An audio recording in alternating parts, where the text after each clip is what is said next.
Bienvenue à tous dans la suite donc de nos travaux avec l'acte 4 de Méditerranée du futur. Alors, on a beaucoup parlé cette matinée des vaccins, donc il était plus qu'utile de réécouter notre grand témoin, Stéphane Bancel, PDG de Moderna.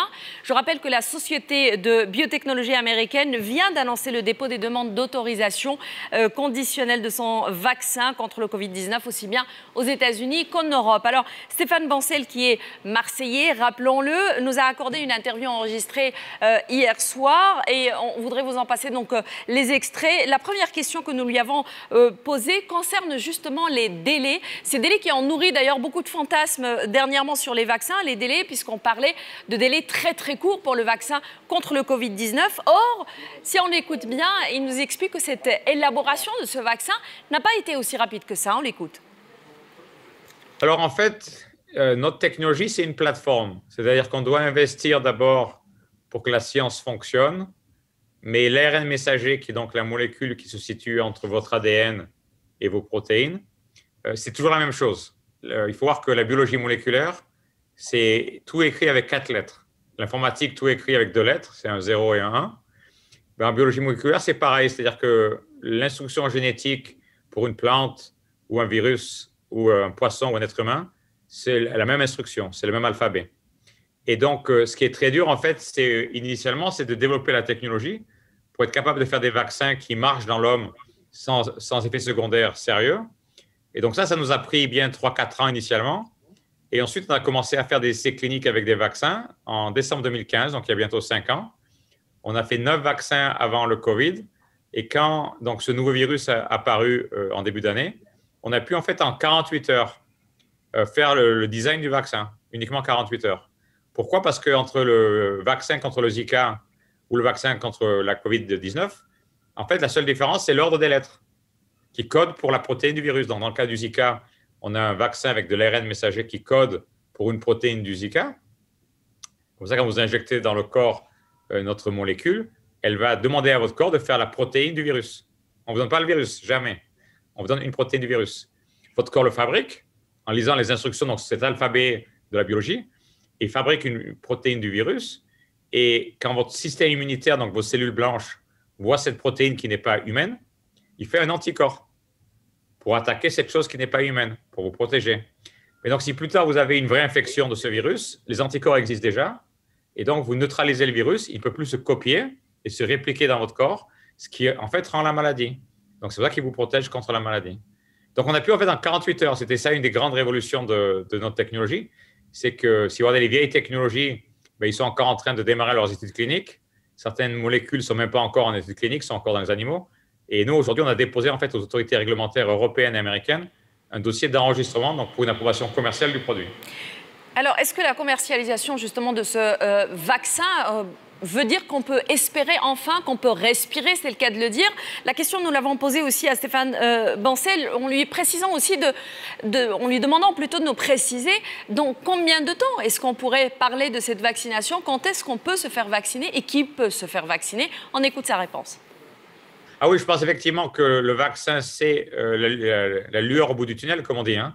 C'est-à-dire qu'aujourd'hui, si vous voulez, les seuls outils que nous avons, c'est effectivement les masques. Comme c'est un virus respiratoire, c'est ce qui marche le mieux, c'est les masques. La distance, se laver les mains, etc. etc. Les traitements ont fait pas mal de progrès pour les gens qui sont malades à cause du virus. Donc, on voit bien les anticorps commencent à avoir un impact au niveau médical, puis les stéroïdes, comme on l'a vu. Donc, c'est pour ça que le nombre de morts, en fait, diminue de manière très importante, ce qui est bien sûr super.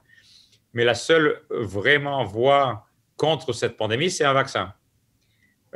Et donc, avec aujourd'hui, si vous voulez, notre dépôt de dossier, moi, j'anticipe que très certainement avant Noël, le vaccin soit approuvé en Europe et aux États-Unis et dans quelques autres pays comme le Canada, la Suisse, etc. Ça va prendre un petit peu de temps à travers le monde. Et moi, mon prognostic, c'est qu'au premier trimestre, on va vacciner en priorité les personnes âgées, le corps médical, les personnes qui ont des gros facteurs de comorbidité, hein, comme du diabète, tension artérielle, etc. Et au second trimestre, on va vacciner plutôt les jeunes. Et je pense qu'en juillet et août, on devra avoir les données, on ne les a pas aujourd'hui, pour vacciner les ados. Donc, moi, ce que j'anticipe, c'est que donc, je pense d'ici juin, on devrait avoir la plupart des adultes qui veulent un vaccin auront été vaccinés. L'été, on vaccinera les ados. Et en septembre prochain, la rentrée des classes, à mon avis, sera normale. Le corps enseignant sera vacciné, l'aura été au printemps, et les ados seront vaccinés pendant l'été. Et donc, on redémarre. Je pense, pendant l'été, ça va être un peu graduel, mais je pense que pendant l'été, c'est quand on repart sur un monde normal où on peut se faire la bise, où on peut passer du temps avec des amis, voyager, sans avoir peur de potentiellement infecter une personne à risque ou une personne âgée et de potentiellement les envoyer à l'hôpital. À suivre donc de très près. Alors nous l'avons vu récemment, il y a eu toutes ces négociations avec l'Europe, les commandes sont passées, mais qu'en est-il des pays du pourtour méditerranéen? C'est la question que nous avons aussi posée à Stéphane Bancel. Oui, donc effectivement, on a pris déjà des contacts et puis on a pas mal de contrats avec beaucoup de pays à travers le monde. Sur le bassin méditerranéen, par exemple, un pays comme l'Israël qui a déjà signé avec nous un certain temps des vaccins. J'ai eu la chance, il n'y a pas très longtemps, d'avoir le Premier ministre israélien qui m'a rappelé pour reprendre plus de vaccins. Il y a 15 jours, quand les données sont sorties, il m'a appelé le jour même. Et on a en fait une discussion avancée avec COVAX, qui est donc organisée par l'OMS, qui est en fait pour les pays à travers le monde. Et donc, on est en train de leur proposer de finir de négocier avec eux, si vous voulez, un prix réduit pour les pays émergents pour pouvoir accéder à ce vaccin. Comme ce vaccin a des très belles données, on a montré 100% de protection contre les maladies graves, 94% de protection contre la maladie de la COVID. Donc, quelqu'un qui est vacciné avec notre vaccin, 94% de chance d'avoir aucun symptôme de maladie, si elle est infectée, cette personne. Et dans les 6% de cas où elle a des maladies, en fait, c'est une maladie qui est très légère, il n'y a pas de maladie grave, donc pas d'hospitalisation. Donc, quand vous pensez à l'impact économique, en plus de l'impact humain, bien sûr, que ça peut avoir, c'est très important. Et donc, c'est pour ça que moi, je suis optimiste maintenant que d'ici le printemps et sans doute d'ici l'été, on est reparti dans un monde comme on l'a connu depuis de nombreuses années. Comme vous venez de l'entendre, Stéphane Bancel est donc très optimiste. Et d'ailleurs, je vais lui laisser le mot de la fin pour clôturer cette interview avec une note positive. Je pense que nous avons tous besoin de notes positives. Toutes les équipes ont travaillé dur. On a travaillé 7 jours sur 7 depuis début janvier. Les gens n'ont pas arrêté, même bosser la nuit sans s'arrêter, je veux dire, truc de fou. Mais on savait que chaque jour comptait. On savait que c'est la seule chance de nous remettre dans le monde d'avant qu'on aime tous ces temps. C'était l'arrivée d'un vaccin. Et puis donc maintenant, on voit la lumière à la fin du tunnel. Donc il faut juste tenir, il faut rester discipliné, masque, etc. Mais on va bientôt retourner dans un monde normal. Merci beaucoup à Stéphane Bancel, donc le PDG de Moderna. Alors je remets mon masque parce que je viens d'être rejointe par le président Renaud Muselier, président de la région Sud-Provence-Alpes-Côte d'Azur et président des régions de France. Monsieur le Président, donc on arrive à la clôture de cette séquence. Je vous passe la parole et elle fut en tout cas très chargée d'échanges très intéressants avec nos invités de marque. En tout cas, ce que je sais, ce que j'ai bien vu, c'est que vous êtes une remarquable organisatrice. Hein. Merci beaucoup. Parce que la complexité technique entre les différentes personnalités de dimension internationale, de dimension européenne, de dimension du bassin méditerranéen, avec les traductions et le rebond sur des sujets aussi différents, avec des gens aussi compétents pour arriver à essayer d'aller à l'essentiel sans faire de tunnel pour que tout le monde puisse suivre ça avec attention. Respect, bravo. Merci beaucoup. Merci. Je pense que vous allez être fatigué ce soir. Parce que ça sera une bonne fatigue. Vous allez être fatigué ce soir. Il vous reste encore une petite après-midi. Dans cet après-midi, au-delà de la clôture et des interventions qui vont avoir lieu tout à l'heure, que vous allez présenter, il y a bien sûr tout le volet sur le professeur Raoult, encore cet après-midi, sur la peste, l'évolution des pandémies, etc., piloté par l'IHU. Je pense que c'est quelque chose de très important.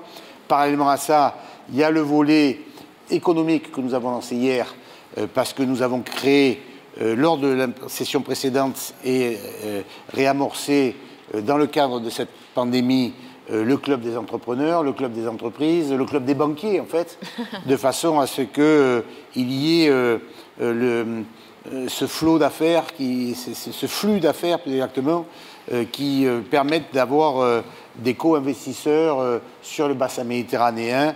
Il y a des opportunités, il y a des difficultés, mais il y a des vraies opportunités à saisir. Et là, il y a un cercle vertueux qui est mis en place. Hier soir, on en parlait avec eux, hier soir, il y avait aussi les jeunes qui sont issus du bassin méditerranéen ou qui sont du Parlement régional de la jeunesse. Ils sont pleins d'enthousiasme, pleins de vie, ils sont très positifs, ils sont rayonnants, et donc tout ça est très constructif.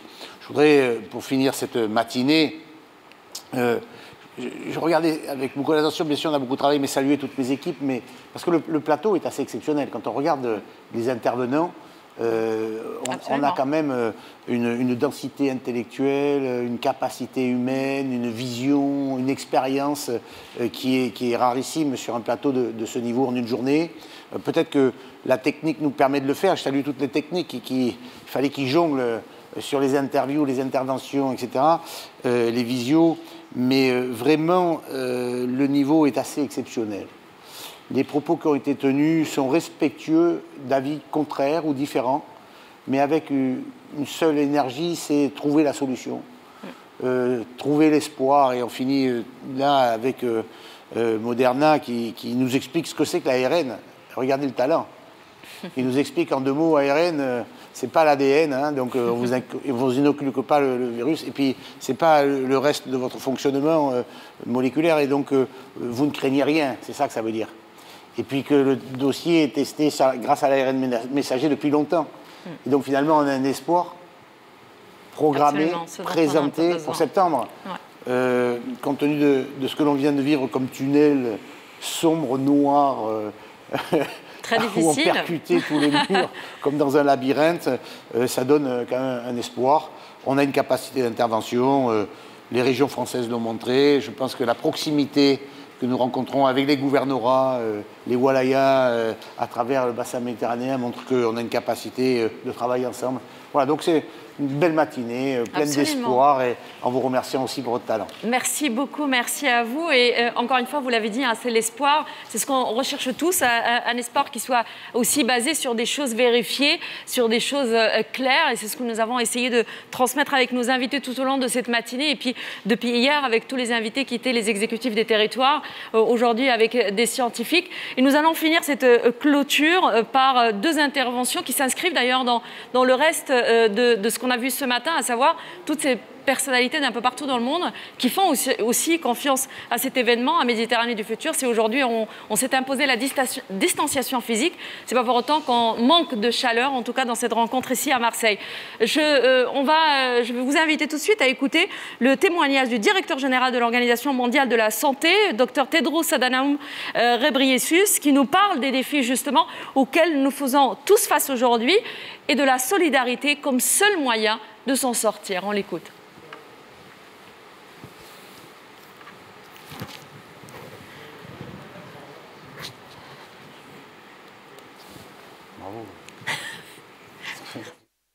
Your Serene Highness, Prince Albert II, Sovereign Prince of Monaco, Your Excellency Jean-Yves Le Drian, the Minister of Europe and Foreign Affairs of France, Excellencies, distinguished colleagues, and dear friends, it's an honor to address you today, and allow me to commend you on this conference and its clear message on cooperation and international solidarity.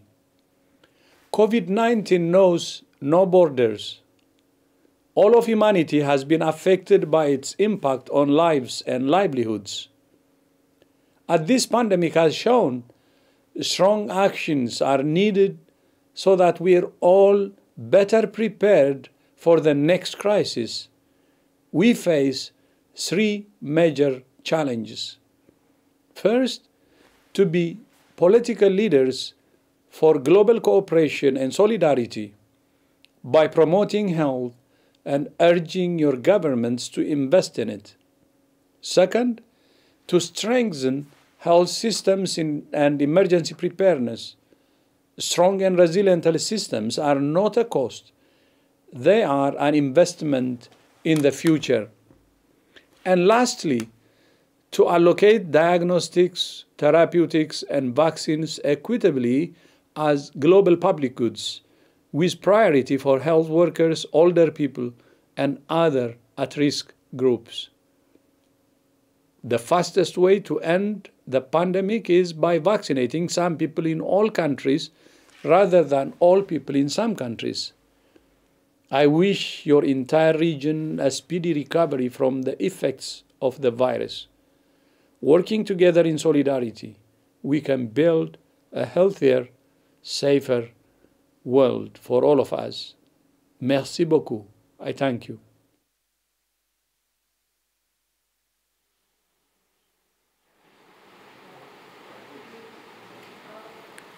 Merci donc au directeur général de l'Organisation mondiale de la santé pour ce témoignage. Et nous allons clôturer avec justement le témoignage de Son Altesse Sérénissime le Prince Albert II de Monaco qui tenait à s'exprimer en clôture de cet événement.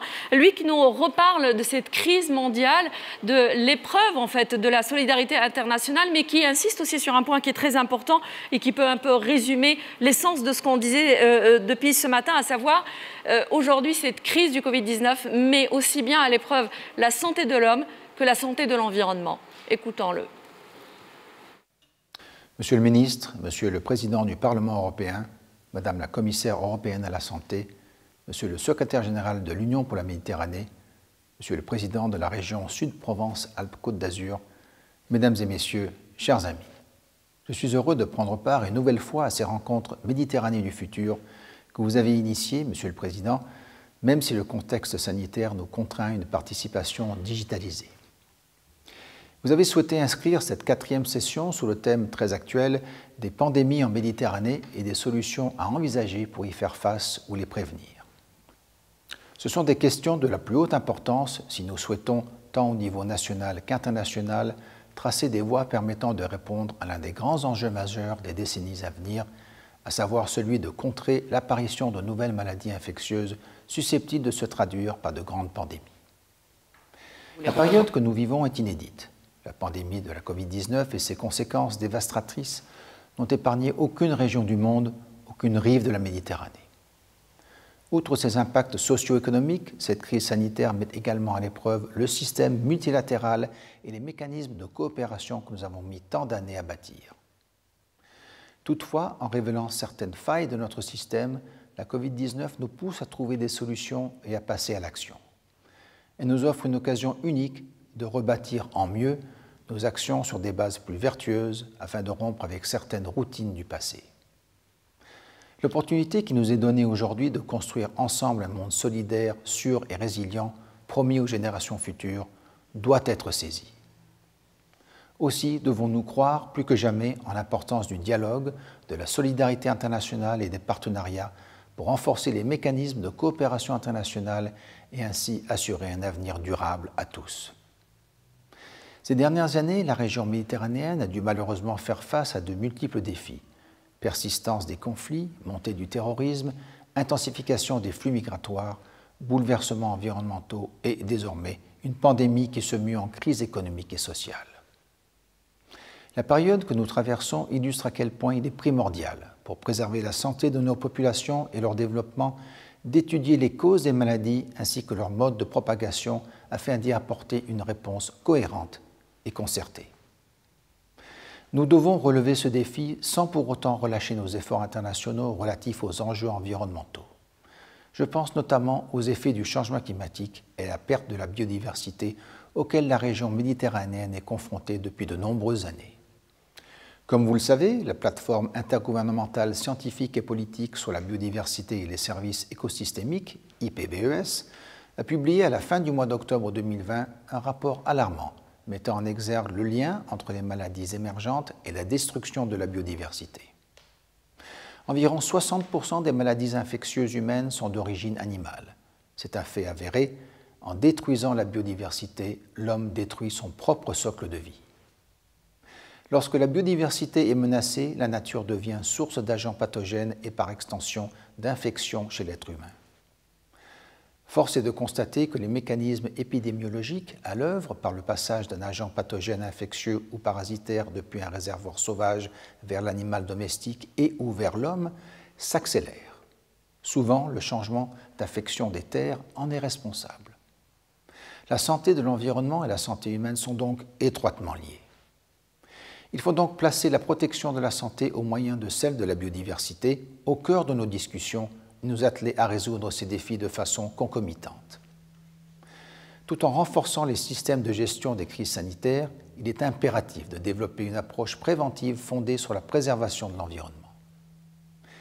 C'est donc en étant mieux préparés à la survenance de futures pandémies, en construisant des systèmes de santé plus solides et en améliorant nos capacités à faire face aux situations d'urgence que les réponses seront appropriées. Chacun d'entre nous peut être un acteur de cette évolution. Toutefois, seule une action coordonnée et inclusive permettra d'amorcer ce changement de paradigme. J'ai l'intime conviction que nous disposons en Méditerranée des moyens pour parvenir à atteindre de tels résultats. C'est la raison pour laquelle je veux saluer ici les efforts déployés par la communauté internationale pour lutter contre cette pandémie, en particulier ceux de l'OMS en sa qualité de chef de file dans le domaine de la santé mondiale, mais également le travail de toutes les organisations, agences et programmes qui œuvrent sans relâche à mettre en exergue l'état de la planète, à alerter les décideurs et à proposer de bonnes pratiques pour prévenir ou orienter les réponses à y apporter. Je vous souhaite de fructueux échanges qui contribueront, j'en suis persuadé, à cette prise de conscience et à tracer de nouvelles perspectives concrètes. Je vous remercie de votre attention. Président Muselier, vous vouliez peut-être ajouter un mot? Oui, je veux saluer l'élégance de son Altesse le Prince Albert et son efficacité. Élégance parce qu'il rend hommage au monde et aux organisations internationales qui pilotent. Mais moi, je voudrais souligner que finalement, cette magnifique principauté posée entre l'Italie et la France, qui ont été gravement contaminés, eh bien, il a bien géré le problème puisqu'il a très peu de Covid et pratiquement pas de décès sur une population qui est à côté de ses voisins avec des transfrontaliers, ce qui montre que les choix politiques et stratégiques, quand ils sont bien pris, sont très efficaces pour les populations et je tiens à saluer son élégance.